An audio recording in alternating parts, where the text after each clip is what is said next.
MRK அவர்களே,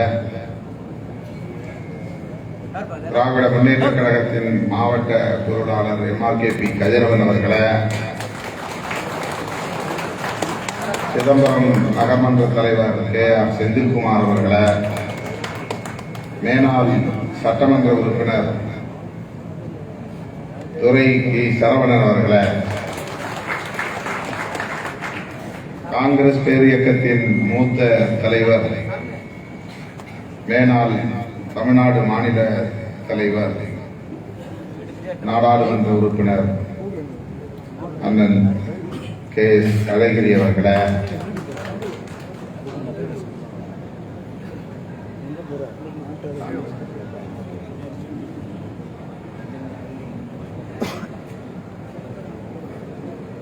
திரு செந்தில்நாதன் அவர்களே,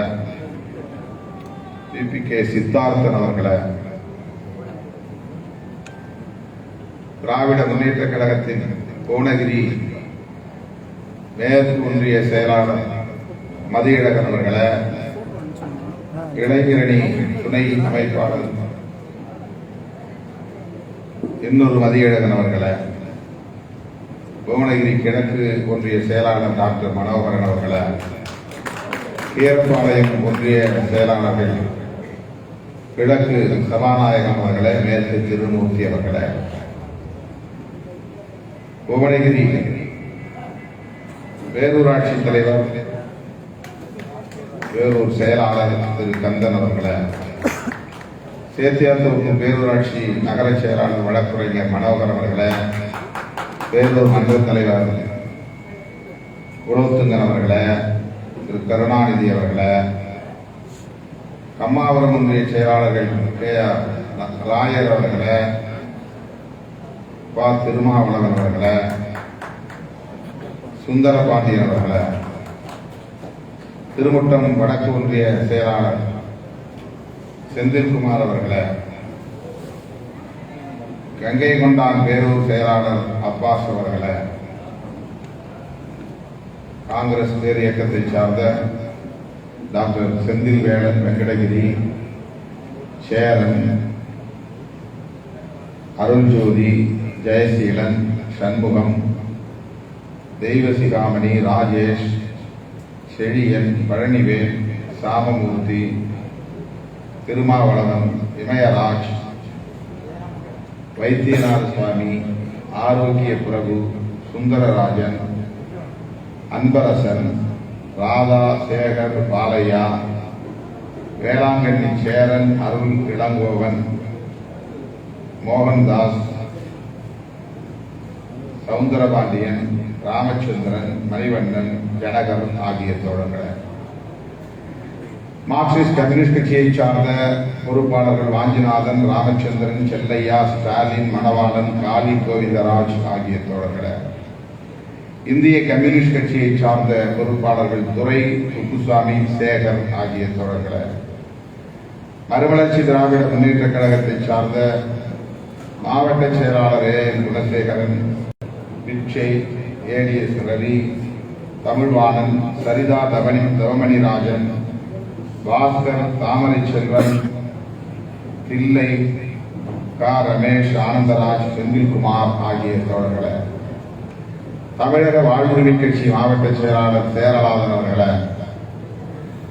மற்றும் பரசுராமன், சத்தியமூர்த்தி, என்எஸ்டி, தில்லை, அருள் பிரகாசம், பாண்டியன், சிலம்பரசன், பன்னீர்செல்வம், விவேகானந்தம், கலையழகன், சக்திவேல், வெங்கடாச்சலம், அகில்ராஜ், முத்துராமன், ரஜினி, ராகேஷ், தாடி முருகன், ஆனந்தன், வேல்முருகன் ஆகிய தோழர்களை.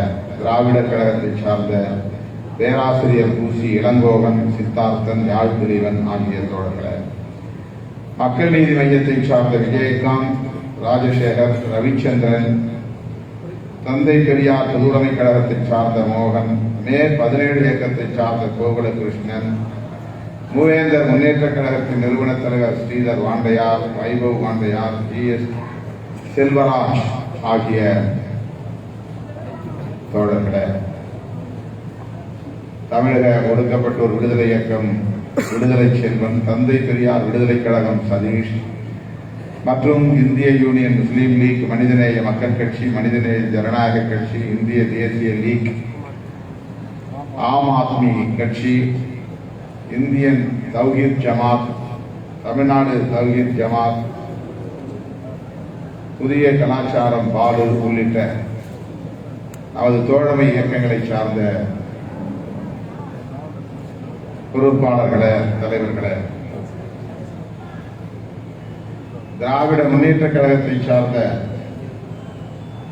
மாவட்ட பொறுப்பாளர்கள், மாவட்ட துணை செயலாளர் திரு ஞானமுத்து அவர்களே, மாவட்ட துணை செயலாளர் சுதா சம்பத் அவர்களே, மகளிரணி செயலாளர் அமுதா ராணி அவர்களே, தலைமை குழு உறுப்பினர் வெற்றிவேல் அவர்களே, தலைமை பொதுக்குழு உறுப்பினர் VP பாலு அவர்களே, மாவட்ட இளைஞரணி துணை அமைப்பாளர் AM மதியழகன் அவர்களே,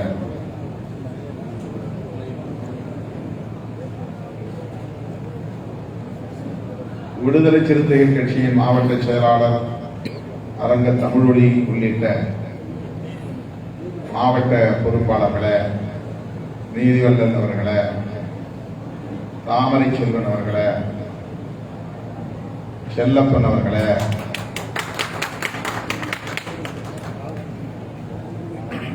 தேர்தல் மேலிட பொறுப்பாளர்கள் புதுவை பாவாணன் அவர்களே, கூகா பாவணன் அவர்களே, சொல்லுங்க, விளாங்காடு வெங்கடேசன் அவர்களே, கடலூர் சா பாவாணன் அவர்களே,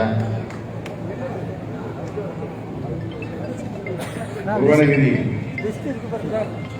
சுதாகர் அவர்களே, தகுதி ராஜ்குமார் அவர்களே, துணை மேயர் ராஜ் தாமரை செல்வன் அவர்களே,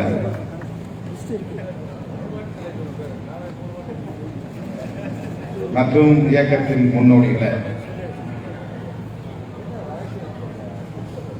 நமது வெற்றிக்காக அறுபாடுபட்ட தோழமை கட்சிகளை சார்ந்த முன்னணி தலைவர்களே, உங்கள் அனைவருக்கும் என்னுடைய பணிவார்ந்த வணக்கத்தை தெரிவித்துக் கொள்கிறேன்.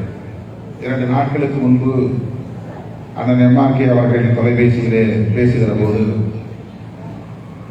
இடைத்தேர்தல் அறிவித்து விட்டார்கள், நீங்களும் பாராளுமன்றம் செல்ல வேண்டும், இடையிலே ஒரு நாளாவது தொகுதிக்கு நீங்கள் வந்து போக வேண்டும், இல்லை என்றால் 1 மாதம் தள்ளி போய்விடும்.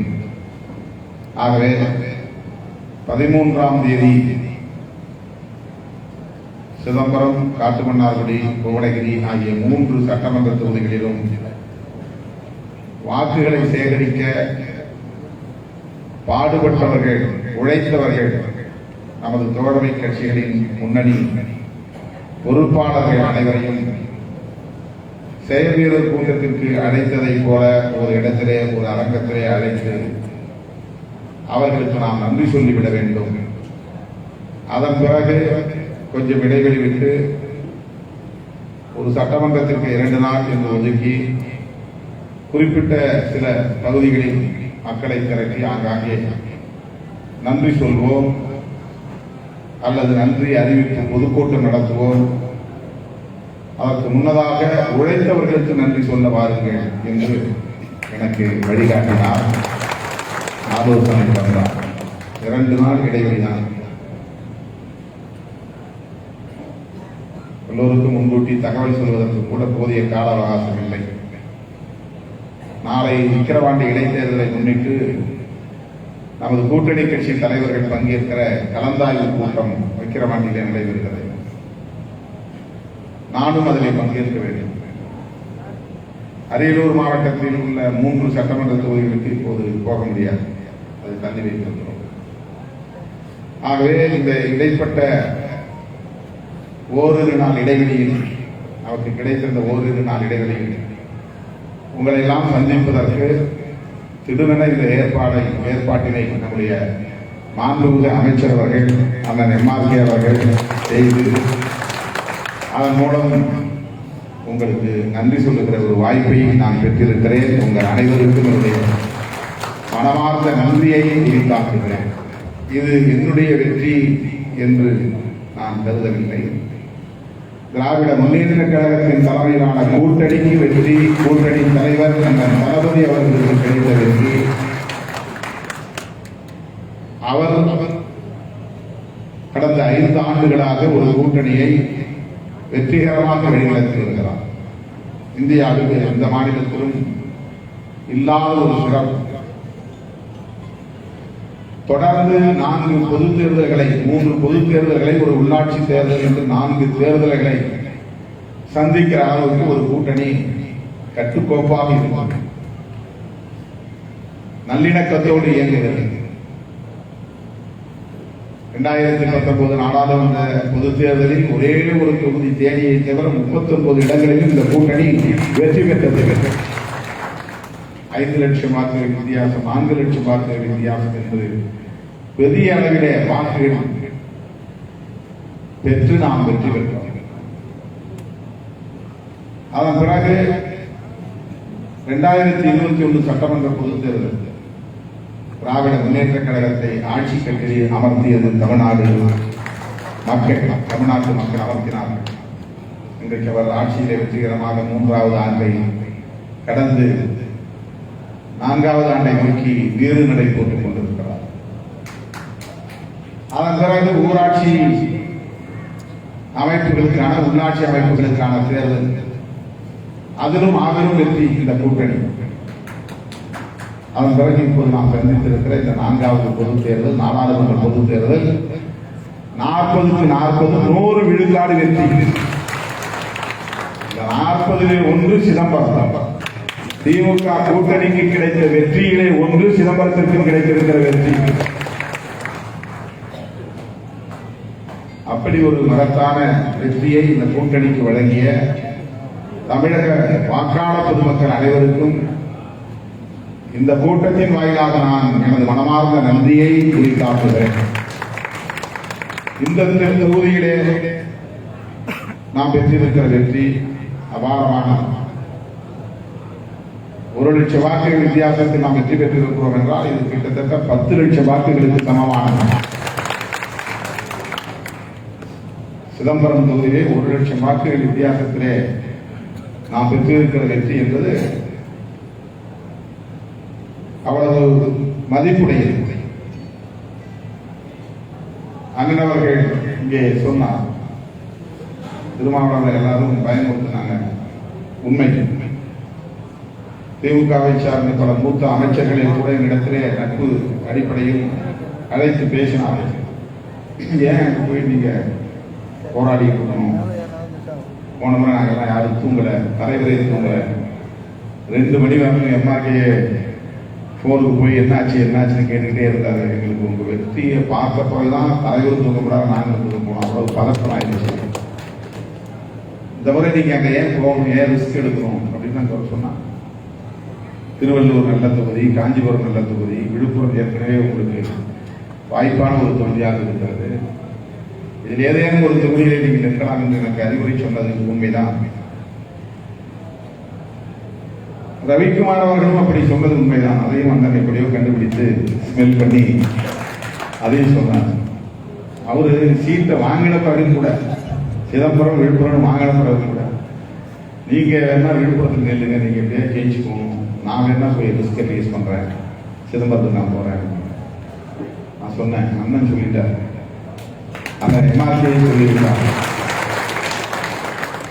அவர் தான் போன்ல பேசுறாங்க, உங்களை வந்து பார்க்கணும், என்ன சொல்லுங்க, சும்மா வந்து உங்களை பார்த்துட்டு உங்க ஆலோசனை கேட்கணும் அப்படின்னு. சரி வாங்க போனேன். போயிட்டு ரொம்ப நேரம் வேற விஷயங்கள்லாம் பேசிட்டு இருந்தேன். கடைசியா சொன்னேன், 1-2 இந்த மாதிரி எலெக்ஷன் இருந்துச்சு, 2 மாசம் தான் இருக்குது, பார்க்குறவங்கலாம் நீங்க வந்து சிதம்பரத்தில் நிற்காதீங்கன்னு சொல்லிக்கிட்டே இருக்காங்க. பத்திரிகையாளர்கள் அப்படி சொல்றாங்க, சர்வே எடுக்கிறதுன்னு சொல்லிட்டு சில அமைப்புகள் நிறைய போன் போட்டு, இல்லை நான் போய் விசாரிச்சோம், நாங்கெல்லாம் சர்வே பண்ணோம், நீங்க பக்கமே தலையை காட்டாதீங்க அப்படின்னு சொன்னாங்க. அமைதியா கேட்டு சொன்னாரு, அதெல்லாம் ஒண்ணும் இல்லை, நீங்க வாங்க, அதெல்லாம் ஒண்ணும் இல்லை, நீங்க வாங்க. அவருக்கு ஒரு பாணி, எதையும் அவருக்கு வந்து பீடிகை போட்டி பேச தெரியாது. அதான் பேச்சாக்கள், அது வேற பேச்சாக்கள், அது பேச்சாக்கள்ங்கிறது வந்து கவனத்தை ஈர்ப்பதுதான் நல்ல பேச்சு, அவ்வளவுதான். நல்ல பேச்சுன்னா வந்து நல்ல அலங்கார தமிழ் பேசினாதான் நல்ல பேச்சுன்னு அர்த்தம் கிடையாது. ஆவேசமா பேசினாதான் நல்ல பேச்சு அப்படின்னு அர்த்தம் கிடையாது. ஸ்பீடா பேசினாதான் நல்ல பேச்சு, உரத்து பேசினாதான் நல்ல பேச்சு அப்படின்னு கிடையாது. அவர் 1 மணி நேரம் பேசினாலும் எல்லாரும் அட்டென்டிவா இருப்பாங்க. என்ன அடுத்து என்ன பேசுறாரு, அடுத்து என்ன பேசுறாரு. கவனத்தை ஈர்ப்பதுதான் சிறப்பான பேச்சு. பொதுமக்களின் கவனத்தை ஈர்ப்பு அந்த பேச்சாற்றல் மிக சிறப்பாக இருக்கிறது. அது கைவந்த கலைதான். ரொம்ப இயல்பா கொலோக்கியலா சாதாரணமான இயல்பான பேச்சு மக்கள் மொழியில பேசுறாங்க. அதே மாதிரி அன்னைக்கு இதை சொன்னார். எதுவுமே அவர் யோசிக்கல. அதெல்லாம் ஒண்ணு இல்லை, வாங்க பார்க்கணும், அவ்வளவுதான் சொன்னார். சரி, நீங்க சொன்னா ரைட், நான் வரேன். எனக்கு என் தொகுதியை விட்டு போறது எனக்கு மனசு. எந்த பத்திரிகையாளர் கேட்கும் போதும் சொன்னேன், நான் ஏன் இன்னொரு தொகுதிக்கு மாறணும், அதுக்கு காரணம் சொல்லுங்கன்னு கேட்டேன். நான் சொல்லவே அவங்களா எழுத ஆரம்பிச்சிட்டாங்க. திருமாவளவன் தொகுதி மாறுகிறாரா, 6 மாசம் முன்னாடி எழுத ஆரம்பிச்சாங்க. திருவள்ளூரில் திருமாவளவன் போட்டி, எவன் சொன்னா, யாரும் சொன்னா, ஒருத்தருமே சொன்னாங்க, யாரும் சொல்லவே இல்லை, அவங்க எழுதாங்க. அவங்க அதை என்ன பண்றாங்கன்னா, காய் நகர்த்துறாங்களாம். என்னை சிதம்பரத்துக்கு வரவிடாம தடுக்கிறது அப்படிங்கிறது. எனக்கு அது பிடிபடவே இல்லை. முதல்ல சிதம்பரம் வந்தவனே என் பத்திரிகையாளர் கேட்டாங்க. நான் கொஞ்சம் கோபமாவே கேட்டேன், நான் ஏன் தொகுதி மாறணும் காரணம் சொல்லுங்க. நான் எங்கேயும் சொல்லலையே. இது நான் பிறந்த ஊரு, என்னுடைய மண், என்னை அங்கீகரித்த ஒரு தாய் மண். எனக்காக தொடர்ந்து தேர்தலில் வாக்களித்த ஒரு தொகுதி, வாக்களித்துக் கொண்டிருக்கிற தொகுதி. எதுக்காக நான் அந்த தொகுதிக்கு ஓடணும்? என்னுடைய சொந்த கிராமங்க தான் இருக்கு, எனக்கு ஓட்டுக்கு தான் இருக்கு, என்னுடைய சொந்த தொகுதி இருக்கிற போது இந்த தொகுதியை விட்டு போக வேண்டிய தேவையில்லை அப்படின்னு நான் சொல்லிக்கிட்டே இருந்தேன். பார்க்கறதுக்கு முன்னாடி இப்ப என்னுடைய மனநிலையும் அண்ணனுடைய மனநிலையும் ஒரே வேவ் லென்த்தில் இருந்துச்சு, ஒரே அலையை நீளத்தில் இருந்துச்சு. அவர் சொன்னார் வாங்க. அதோட அவர் என்ன சொன்னார்னா, இந்த தடவை இந்த 3 தொகுதியும் 1 லட்சம் ஓட்டு வித்தியாசத்துல நாம் ஜெயிக்கிறோம். அந்த பக்கம் வர்றது எக்ஸ்ட்ரா போனஸ் இருக்கு, அந்த பக்கத்துல அதிகமா வந்து அந்த 1 லட்சத்தோட கூடுதலா வரும். சொல்லி வச்சு அடிக்கிறதுன்னு சொல்லுவாங்க. அந்த மாதிரி எப்போதும் மக்களோடு, கட்சி தொண்டர்களோடு, இயக்க தோழர்களோடு கலத்தி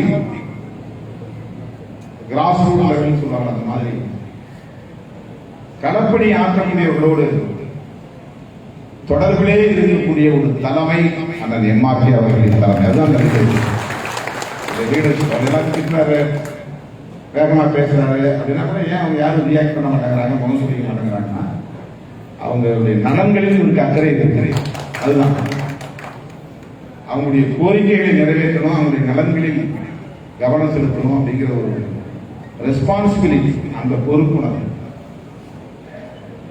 கட்சி பார்த்து, சாதி பார்த்து, நல்லது கெட்டது பார்த்து செய்யணும் அப்படின்னு கணக்கு போடாம அவர் அணுகக்கூடிய அனைவருக்குமே உதவி செய்வது அப்படிங்கிற ஒரு லீடர்ஷிப், தலைமை பண்பு அவரிடத்தில் இயல்பாக அமைந்திருக்கிறது. அவர் கூட சொன்னார், 2006 எங்களோட திமுக கூட்டணியில திருமாவளவன் இல்லை, ஆனா நான் குறிஞ்சிப்பாடியில ஜெயிச்சேன், அதுக்கு சிறுத்தைகளும் ஒரு காரணம், சிறுத்தைகளின் வாக்குகளும் ஒரு காரணம். ஏன் சிறுத்தைகள் அதற்கு வாக்களிக்கணும் அப்படின்னா, அவருக்கும் இயக்கத்தோழர்களுக்கு இடையில் இருக்கிற அந்த நல்லிணக்கமான உறவு தான் அதுக்கு காரணம். அவரை அந்நியமா பார்க்க இயக்கத்தோழர்களால் முடியல, அவரை எதிரியா பார்க்க முடியல. அவர் இன்னொரு அணியில இருந்தாலும் கூட அவருக்கு வாக்களிக்கக்கூடிய அளவுக்கான ஒரு நல்லிணக்கம் அவர் மூலம் உருவாகி இருக்கிறது என்பதை தான் உணர முடிகிறது.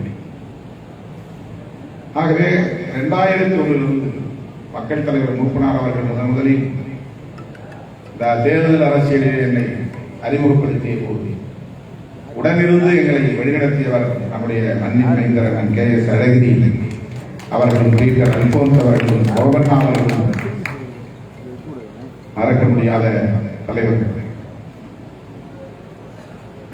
அதற்கு பிறகு 2001 தலைவர் முத்தமிழறிஞர் கலைஞர் அவர்களோடு கூட்டணி சேர்ந்து இன்றைக்கு 2024 வரைக்கும் திராவிட முன்னேற்ற கழகத்தோடு இடையிலே சில மாதங்கள் மட்டும்தான் நாங்கள் விலகி இருக்க நேர்ந்தது. 2006 சட்டமன்ற தேர்தலில் 2016 நாங்கள் விலகி இருக்க நேர்ந்ததற்கு காரணம் திமுக தலைமை எடுத்த முடிவுதானே தவிர நாங்களே அப்படி ஒரு முடிவை எடுக்கிறோம். அது பலமுறை நாங்கள் விலக்கி சொல்லியிருக்கிறோம். ஆக தொடர்ச்சியாக திராவிட முன்னேற்ற கழகத்தோடு இணைந்து இதுவரை நான் 6 முறை போட்டியிட்டிருக்கிறேன். 99 மூப்பனார் அணி, சைக்கிள் சின்னம். அப்ப ஏற்பட்ட ஒரு வன்முறை தான் என்னை பற்றி ஒரு தவறான மதிப்பீட்டுக்கு காரணமாக அமைந்துவிட்டது. எனக்கு ஒண்ணுமே தெரியாது, தேர்தலே தெரியாது. கையை பிடிச்சி இழுத்து போனது அந்த அழகிரி தான். இந்த தொகுதியில் இங்க வாங்க, நில்லுங்க, கையெடுத்து கும்பிடுங்க, அவ்வளவுதான். 15 நாள், இன்னும் சொல்ல போனா 10 நாள் தான் பிரச்சாரம். தேர்தல் வேலையும் தெரியாது, தேர்தல் கலவரம் பண்ணதும் நமக்கு தெரியாது. ஆனால் திருமாவளவன் அப்படின்னு ஒரு பெயர் இந்த தொகுதியில் உச்சரிக்கப்படுகிறது. தலித் மக்களின் குடியிருப்புகள் எல்லாம் மாபெரும் எழுச்சி காணுகிறது. இதனால் ஒரு திட்டமிட்ட வன்முறை என் மீது அல்லது எனக்கு ஆதரவாக இருந்தவர்கள் மீது திணிக்கப்பட்டது. அதுதான் உண்மை. தயவுசெய்து இளைய தலைமுறை புரிந்து கொள்ள வேண்டும். என்னால் வன்முறை நிகழவில்லை, என் மீது வன்முறை நிகழ்த்தப்பட்டது. தேர்தலுக்காக என்னால் வன்முறை தூண்டப்படவில்லை. நான் வெற்றி பெற்று விடுவேனோ என்ற எண்ணத்தின் அடிப்படையிலோ அல்லது இவன் ஒரு தலைவராக வளர்ந்துவிடக் கூடாது என்ற அடிப்படையிலோ இந்த மக்களுக்கு எதிராக சைக்கிள் சின்னம் கட்டி வைத்த தெருக்கள் எல்லாம் தீ வைப்பு நடந்தது. ஆனால் அது எப்படி திருப்பப்பட்டு விட்டது என்றால், திரிபுவாதம் செய்யப்பட்டு விட்டது என்றால், திருமாவளவன் பிற சமூகத்தினருக்கு எதிரி என்பதை போல ஒரு தோற்றம் உருவாக்கப்பட்டு விட்டது. அதுதான் இன்னைக்கு இந்த தொகுதியில் ஒரு ஸ்டிக்மா, அது ஒரு ஸ்டிக்மாவா இருக்கும். அதை போக்குவதற்கு அப்படி இல்லை என்று சொல்லுகிற ஒரு பெரிய ரிஸ்க். இது அண்ணா அவர்களுக்கு கத்தி மேல நடக்கிற மாதிரிதான். அவருடைய சொந்த சமூகத்தை சார்ந்த தோழர்களிடத்திலே கூட அவர் இதை எடுத்து பேசுகிற போது எப்படி எதிர்வினை வரும் என்பது அவருக்கு தெரியும். ஆனா ஒரு துணிச்சலா போய் தெருக்குள்ள உட்கார்ந்து அப்படி இல்லை, அப்படி பார்க்க கூடாது, திருமாவளவன் அப்படிப்பட்ட ஆள் இல்லை, ஏன் இதை சொல்லணும்? அதுதான் அவருடைய special character of the leadership. அதை தலைமை தன்மைக்குள்ள சிறப்பு தன்மை. அதில் எந்த நோக்கமும் கிடையாது, தன்னலம் கிடையாது. கட்சி எடுத்த முடிவு, முத்தமிழறிஞர் கலைஞர் எடுத்த முடிவு கூட்டணியில் வச்சிருக்கிறார். திமுகவோட சேர்த்து 4 முறை தேர்தல் இருந்திருக்க, 4 முறையில 3 முறை வெற்றி பெற்றிருக்கிறோம். 4 முறை போட்டியிட்டிருக்கிறோம். இந்த 4 முறையும் களப்பணி ஆற்றிய தலைமை தாங்கி களப்பணி ஆற்றிய தலைமைதான் அந்த எம்ஆர்கே அவர்கள். 4 முறை. அப்பெல்லாம் அவ்வளவு கடுமையான ஒரு வெறுப்பு என் மீது பரப்பப்பட்டிருந்த நேரம், நான் எந்த சமூகத்துக்கும் எதிரி, அதைத்தான் அவர் திரும்ப திரும்ப சொன்னார். அவர் எந்த சமூகத்துக்கும் எதிரி இல்லை, அவரால் நமக்கு எந்த பாதிப்பும் இல்லை. அவர் சொன்னது என்ன சொன்னார்? நம்மளாம் கிடைக்கி சுதந்திரமா இந்த தொழிலை செய்யறோம், வர்த்தகம் செய்யறோம், வணிகம் செய்யறோம். இதெல்லாம் நடப்பதற்கு எங்க அப்பா இருந்த காலத்தில், அதாவது அண்ணனுடைய அப்பா இருந்த காலத்துல சமூக பதற்றம் இருந்துச்சு. இந்த நேரம் வண்டி ஓடாத போலீஸ் இறங்குவாங்க, துப்பாக்கி சூடு நடக்கும். அப்ப வணிகம் செய்ய முடியாது, தொழில் செய்ய முடியாது, யார் மேல கேஸ் விழுன்னு தெரியாது, 2 தரப்படி போலீஸ் அரெஸ்ட் பண்ணுவாங்க.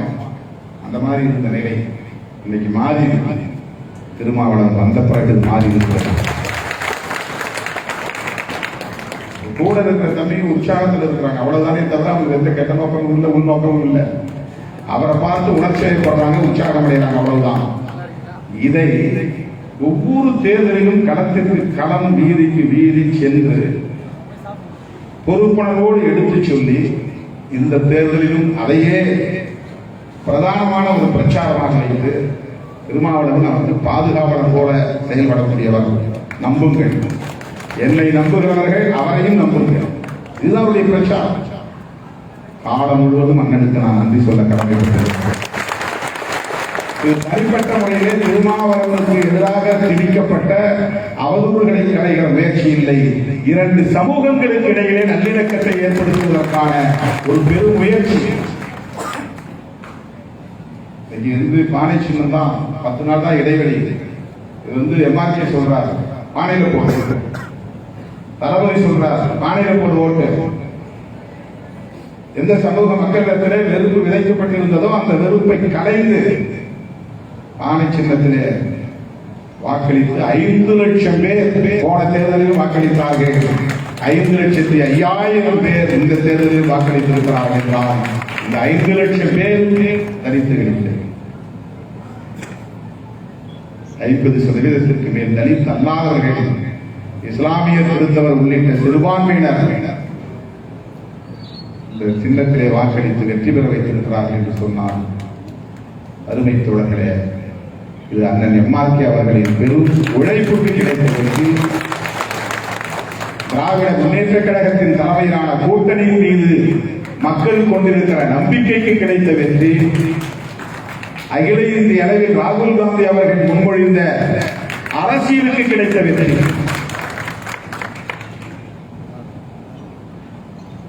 ஒவ்வொரு தேர்தலையும் என்ன நான் ஒரு பெரிய சக்தி கிடையாது, ஆனா என்ன அவங்க ஒரு டூலா யூஸ் பண்றாங்க அப்படின்னா, திருமாவளவரை அந்த கூட்டணியில இருந்து எடுத்துட்டோம்னா ஒரு சிங்கிள் கொடுங்க கட்டடத்தை அசைச்ச முடியுங்கிற மாதிரி திமுக கூட்டணியை பலவீனப்படுத்திட முடியும் அப்படின்னு 2019 தொடர்ந்து முயற்சிக்கிறது சனாதன கும்பல். அதற்கு இணங்கக்கூடிய அளவுக்கு பலவீனமானவன் இல்லை திருமாவளவன் என்பதை ஒவ்வொரு தேர்தலும் உணர்த்தியிருக்கிறது. ஒவ்வொரு தேர்தலிலும் நாம எடுத்த முடிவு அதை உணர்த்திருக்கிறது. அருமை தோழர்களே, அகில இந்திய அளவில் மக்கள் வழங்கிய தீர்ப்பை பற்றி மட்டும் நான் ஒரு சில செய்திகளை சொல்லி முடிக்க விரும்புகிறேன். இந்தியா என்ற கூட்டணி உருவாவதற்கு அண்ணன் தளபதி ஸ்டாலின் அவர்கள் மிக முக்கியமான ஒரு காரணம். ராகுல் காந்தி அவர்கள் இந்தியா முழுவதும் கிழக்கிலிருந்து மேற்கே, தெற்கிலிருந்து வடக்கே என்று தன் கால்களால் இந்த நிலத்தை அளந்தார். கோடிக்கணக்கான மக்களை சந்தித்தார். அவர் வைத்த ஒரே கோரிக்கை, காங்கிரஸை ஆட்சி நடத்துங்கள் என்று சொல்லவில்லை, என்னை பிரதமராக்குங்கள் என்று சொல்லவில்லை, இந்த நாட்டை காப்பாற்றுங்கள் மக்களே, இந்திய மக்களே ஒன்றுபடுங்கள், மதத்தின் பெயரால் பிளவுபடுத்துகிற சக்திகளுக்கு இரையாகி விடாதீர்கள், சாதியின் பெயரால் மக்களை பிளவுபடுத்துகிற சனாதன சக்திகளுக்கு இரையாகி விடாதீர்கள், ஒன்று சேருங்கள். இதுதான் ராகுல் காந்தியின் ஒற்றை முழக்கம். நாட்டை காப்பாற்றுங்கள், எல்லாவற்றிலும் மேலாக புரட்சியாளர் அம்பேத்கர் எழுதிய அரசமைப்பு சட்டத்தை காப்பாற்றுங்கள். அந்த குரலுக்கு வலு சேர்க்கக்கூடிய வகையில் முதல் குரல் கொடுத்தது, முதல் கை கொடுத்தது தமிழக முதல்வர் தளபதி ஸ்டாலின் அவர்கள் தான். இந்தியாவில் யார் ராகுல் காந்தி அடுத்த பிரதமர் சொல்றதுக்கு முன்னாடி 2019 சென்னையில் நடைபெற்ற மாபெரும் விழாவிலே அடுத்த பிரதமர் ராகுல் காந்தி என்று சொன்னவர் தமிழ்நாட்டு முதலமைச்சர் தளபதி ஸ்டாலின் அவர்கள். இதெல்லாம் பல காரணிகள் நாம் ஏன் சேர்ந்திருக்கிறோம். அதுதான் இன்னைக்கு மம்தா பானர்ஜியை கொண்டு வந்துச்சு, கெஜ்ரிவாலை கொண்டு வந்துச்சு, தேஜஸ்வி யாதவ் இந்த அணிக்கு கொண்டு வந்து சேர்ந்தது, அகிலேஷ் யாதவ் கட்சிக்கு இந்த அணிக்கு கொண்டு வந்து சேர்ந்தது. இதுல அண்ணனுடைய பங்களிப்பு, தளபதி ஸ்டாலின் அவர்களின் பங்களிப்பு மிக முக்கியத்துவம் வாய்ந்தது. அந்த முயற்சிக்கு விடுதலை சிறுத்தைகளும் ஒரு உந்து சக்தியாக இருந்தோம் என்பதை நான் பெருமையோடு சொல்ல கடமைப்பட்டிருக்கிறேன். நாடு முழுக்க போய் நான் பேசினேன். ஆந்திராவுக்கு போனேன், தெலுங்கானாவுக்கு போனேன், கர்நாடகாவுக்கு போனேன், மகாராஷ்டிராவுக்கு போனேன். காங்கிரஸோடு நிற்போம் என்று சொன்னேன். அருமை தோழர்களே, காங்கிரஸ் உள்ளிட்ட இந்த இந்தியா கூட்டணிக்கு இன்றைக்கு மக்கள் 234 தொகுதிகளை வாரி வழங்கியிருக்கிறார்கள். இது மாபெரும் வெற்றி, கணிசமான வெற்றி. என்ன நினைச்சாங்க, இவங்களால ஒண்ணு சேர முடியாது. ஒரு பக்கம் நிதிஷ்குமார் இழுத்துட்டு போவாரு, இன்னொரு பக்கம் சரத்குமார் இழுத்துட்டு போவாரு, இன்னொரு பக்கம் மம்தா பானர்ஜி யாருக்கும் கட்டுப்பட மாட்டாரு, அரவிந்த் கெஜ்ரிவால் எல்லாம் இவங்க கூட்டா வருவாரா, இவங்க எங்க ஒண்ணு சேர போறாங்க, லல்லு பிரசாத் யாதவ் பையன் அகிலேஷ் தேஜஸ்வி யாதவ் எல்லாம் ஒரு பெரிய சக்தியா, இப்படித்தான் அவர்கள் குறைத்து மதிப்பீடு செய்தார்கள். சேர்ந்த பிறகு இவர்கள் ஒற்றுமையாக இருக்க மாட்டார்கள் என்று நினைத்தார்கள். எல்லாவற்றையும் தவிடுபடியாக்கியது இந்தியா கூட்டணி. போன முறை அவர்கள் 303 இடங்களில் தனித்து வெற்றி பெற்றார்கள். இந்த முறை 63 இடங்களை பறிகொடுத்து நிற்கிறார்கள். பாஜக படு தோல்வியை சந்தித்தது. அவர்கள் வெற்றி பெற்றிருக்கலாம், ஆட்சியை கைப்பற்றியிருக்கலாம். ஆனால் உண்மை பாஜக போன முறை பெற்ற வெற்றியை இந்த முறை பெறவில்லை. 63 இடங்களை பறிகொடுத்து நிற்கிறது. பெற்ற 240 இடங்களில் 130 இடங்களில் 5000 2000க்குள்ள வாக்கு வித்தியாசத்தில் வெற்றி பெற்றிருக்கிறார்கள். தமிழ்நாட்டில் எல்லாம் 2.5 லட்சம் 3 லட்சம் 4 லட்சம் தான். கடலூர்ல 3 லட்சம், திண்டுக்கல்ல 4 லட்சம், எந்த தொகுதி எடுத்துக்கிட்டாலும் திருச்சி எடுத்துக்கிட்டா 3 லட்சம். திருவள்ளூர்ல 6,05,90,000 ஓட்டு வித்தியாசம். ஸ்ரீபெரும்புதூர்ல 5 லட்சம் ஓட்டு வித்தியாசம். டிஆர் பாலு இந்த மாதிரி பாஜக இவ்வளவு லட்சம் வாக்கு வித்தியாசத்தில் வெற்றி பெறவில்லை. போன முறை மோடி 4.5 லட்சம் வாக்கு வித்தியாசத்தில் வெற்றி பெற்றார். இந்த முறை 3 லட்சம் அந்த வித்தியாசத்தினை குறைந்து 1.5 லட்சம் தான் வித்தியாசம். அதிலே 3 சுற்று பின்னடைவுக்கு போய்விட்டார். எண்ணிட்டே இருக்கும்போது மோடி பின்னடைவு 3 சுற்றுல பின்னடைவுக்கு போனார். இதெல்லாம் எதை காட்டுகிறது? ஃபைசாபாத் தொகுதியிலே காங்கிரஸ் வெற்றி பெறுகிறது. அயோத்தி அவர்களுக்கான களம். ராமர் கோயில் அவர்கள் கட்டி எழுப்பிய கோயில். பிரமாண்டமான விழா நடத்தினார்கள். 3000 கோடிக்கு மேல் செலவழித்தார்கள். அந்த தொகுதியை சார்ந்த மக்களே, மோடி வித்தைக்கு இனி நாங்கள் ஏமாற மாட்டோம், உன் மாய்வாள வித்தைகளுக்கு நாங்கள் ஏமாற மாட்டோம் என்று மோடி தூக்கி எறிந்தது அயோத்தி உள்ளடங்கிய ஃபைசாபாத் தொகுதி. இவ்வளவு பெரிய மாற்றத்தை தாக்கத்தை இந்தியா கூட்டணி ஏற்படுத்தியது என்றால் அந்த இந்தியா கூட்டணியை உருவாக்கியதில் தமிழ்நாடு முதல்வரங்கன் தளபதி ஸ்டாலின் அவர்களின் பங்களிப்பு மகத்தானது. அதிலே விடுதலை சிறுத்தைகளின் பங்களிப்பு குறிப்பிடத்தக்கது என்பதை இந்த நேரத்தில் நான் பெருமையோடு சொல்ல கடமைப்பட்டிருக்கிறேன். ஆகவே சிதம்பரம் தொகுதியிலும் விழுப்புரம் தொகுதியிலும் மாபெரும் வெற்றியை தந்து விடுதலை சிறுத்தைகள் கட்சிக்கு ஒரு மகத்தான அங்கீகாரத்தை தேடி தந்த உங்கள் அனைவருக்கும் என்னுடைய நெஞ்சார்ந்த நன்றி. அண்ணா கண்ட சின்னம் உதயசூரியன் என்பார்கள்.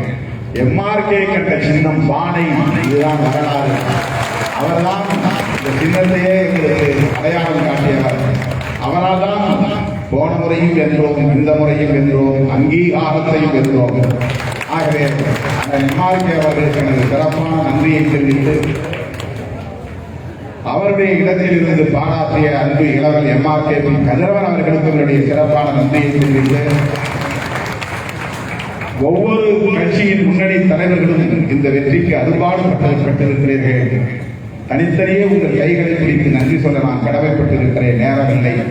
ஆனாலும் உங்கள் அனைவருக்கும் என் கைகளால் உங்கள் கதராடையை அணிவிக்க காத்திருக்கிறேன். அனைவரும் வரிசையிலே நின்று அந்த கதராடையை பெற்றுக் கொண்டால் என் மனம் ஆறும். நன்றி சொன்ன திருப்தியை நான் பெறுவேன். ஆகவே அனைவரும் வரிசை அந்த அங்கீகாரத்தை தர வேண்டும் என்று கேட்டுக்கொண்டு அண்ணன் அழகிரி உள்ளிட்ட துறைக்கு சரவணன், அண்ணன் எம்ஆர்கே மற்றும் மேடையில் இருக்கிற தலைவர் மக்கள், எதிரே அமர்ந்திருக்கிற உங்கள் அனைவருக்கும் மனம் நிறைந்த நன்றியை தெரிவித்து நிறைவு செய்கிறேன். நன்றி, வணக்கம்.